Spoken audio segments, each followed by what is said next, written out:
2022 आधा बीत चुका है, लेकिन शुरुआत से ही ये साल बारूदी धमाकों और कई देशों के बीच बढ़ते तनाव की वजह रहा है। रूस, यूक्रेन और ताइवान, चीन के बीच अब युद्ध का सीन मिडिल ईस्ट से मर रहा है। इजराइल के तेवर से ऐसा लग रहा है कि अब ईरान पर कभी भी मिसाइलों और बमों की बारिश हो सकती है। इजराइल के पीएम नेफ्ताली बेनेट ने ईरान को सख्त सजा देने वाला बयान दिया। इसके बाद इजराइल ने एक युद्धाभ्यास किया है। 100 से ज्यादा फाइटर विमानों ने दुश्मन को तबाह करने की प्रैक्टिस की है। कुछ देर के लिए ऐसा लगा जैसे ईरान पर कहर बरसने वाला है, लेकिन डमी टारगेट को ध्वस्त करने के बाद इजरायली फाइटर्स लौट गए।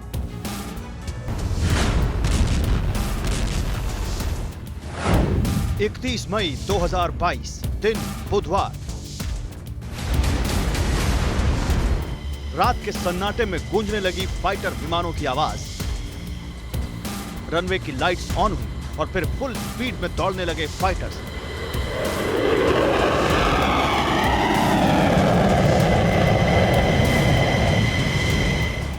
घातक मिसाइलों से लैस इजरायली लड़ाकू विमानों का एक के बाद एक टेक ऑफ।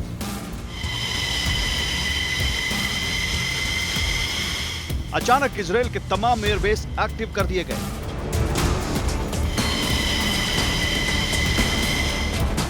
हैंगर्स में मौजूद विमानों को बाहर निकाला गया और फिर इजरायल के आसमान में एक दो नहीं बल्कि 100 विमानों ने टेक ऑफ किया।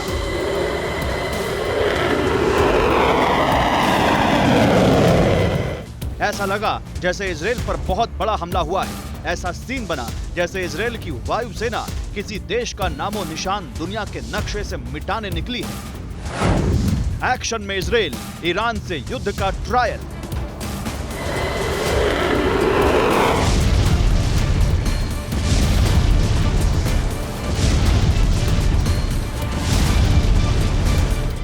इजरायल से टेक ऑफ करने वाले लड़ाकू विमान कुछ ही मिनटों में भूमध्य सागर के ऊपर थे।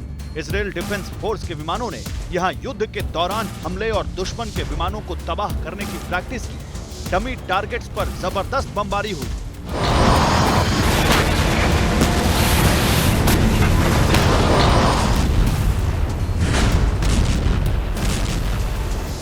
मिसाइलों से सटीक निशाना साधने की प्रैक्टिस हुई। हवा में ही फाइटर जेट्स में ईंधन भरने का अभ्यास हुआ। युद्धाभ्यास में 100 से ज्यादा विमान शामिल थे। शहर, पहाड़ और जंगल की पहचान करने का अभ्यास हुआ। अलग अलग इलाकों में सटीक हमले की प्रैक्टिस हुई। दुश्मन पर चंद मिनटों में ताबड़तोड़ अटैक का अभ्यास हुआ।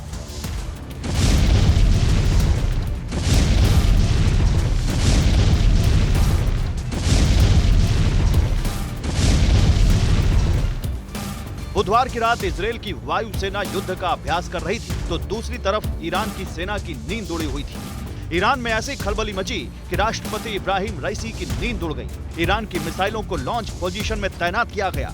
वायुसेना स्टैंड बाय थी। ईरान के तमाम रडार एक्टिव थे। हर पल पर नजर रखी जा रही थी। ईरान में खलबली की वजह इजरायल के पीएम नेफ्ताली बेनेट का बयान है। इजरायल और ईरान के बीच बढ़े तनाव के बीच नेफ्ताली बेनेट ने जो कहा वो किसी युद्ध के ऐलान से कम नहीं है। वॉर एक्सरसाइज से 3 दिन पहले इजरायल के पीएम नेफ्ताली बेनेट ने कहा कि दशकों से ईरान अपने सहयोगियों के साथ मिलकर पर्दे के पीछे इजरायल में आतंकवाद को बढ़ावा दे रहा है। इस दौरान ईरान को कई बार संरक्षण का भी फायदा मिला, लेकिन अब संरक्षण का वो दौर खत्म हो चुका है। नेफ्ताली बेनेट ने ईरान को सजा देने की बात कही और बुधवार की रात अचानक इजरायल की शक्तिशाली वायुसेना एक्शन में आ गई। ईरान इजरायल से जैसी उम्मीद कर रहा था ठीक वैसा ही हुआ, लेकिन इजरायल के फाइटर्स ने ईरान में एक भी धमाका नहीं किया और बुधवार की टेंशन भरी रात एक भयंकर युद्ध की शुरुआत वाली रात बनते बनते रह गई।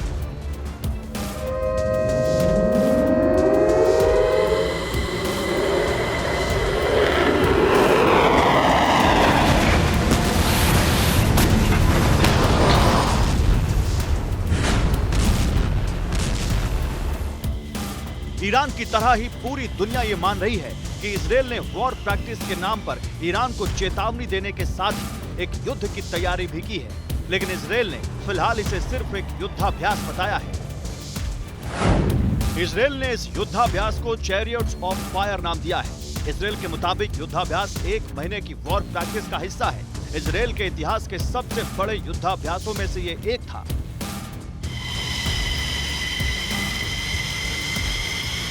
माना जा रहा है कि युद्धाभ्यास के नाम पर इजराइल ने ईरान को तबाह करने के लिए एयर टीम को बनाया है। इसमें इजराइल ने अलग अलग तरह के 100 विमानों को शामिल किया है। इजराइल की इस टीम में F-35 जैसे घातक फाइटर्स भी शामिल हैं। सेना को ईरान के करीब उतारने के लिए ट्रांसपोर्टर विमानों को भी टीम में शामिल किया गया है।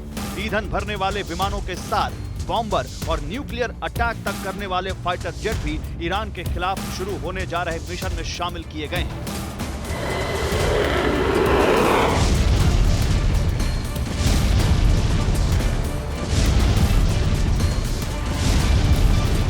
ईरान और इजराइल के बीच अदावत की कहानी दशकों पुरानी है, लेकिन इसमें ताजा चिंगारी भड़की 22 मई को, जब तेहरान की सड़कों पर रिवोल्यूशनरी गार्ड के कर्नल सैयद खुदाई की गोली मारकर हत्या कर दी। इस हत्याकांड का आरोप लगा इजराइल की खुफिया एजेंसी मोसाद पर, जिसके बाद ईरान ने बदले का ऐलान किया और अब टेंशन एक अलग लेवल पर पहुंच चुकी है। नवंबर 2020 में परमाणु वैज्ञानिक मोहसिन फखरीजादे के बाद ईरान में हत्या का ये सबसे हाई प्रोफाइल मामला है।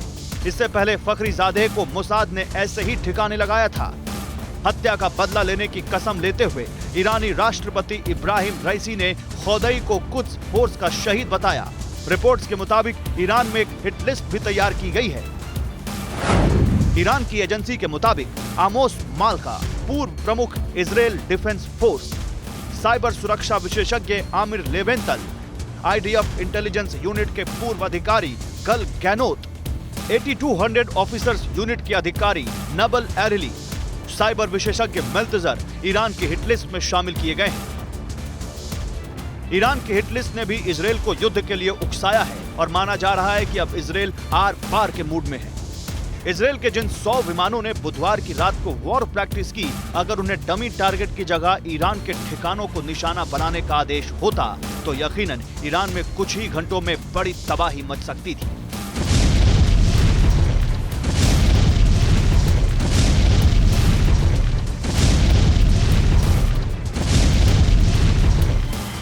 इजराइल ने वॉर प्रैक्टिस से दिखा दिया है कि कैसे इजराइल की शक्तिशाली वायुसेना ईरान की हेकड़ी को चंद मिनटों में हवा कर सकती है। Bureau report, TV9 Bharatvarsh. फिक्र आपकी, सोमवार से शुक्रवार रात 9 बजे सिर्फ TV9 भारतवर्ष पर।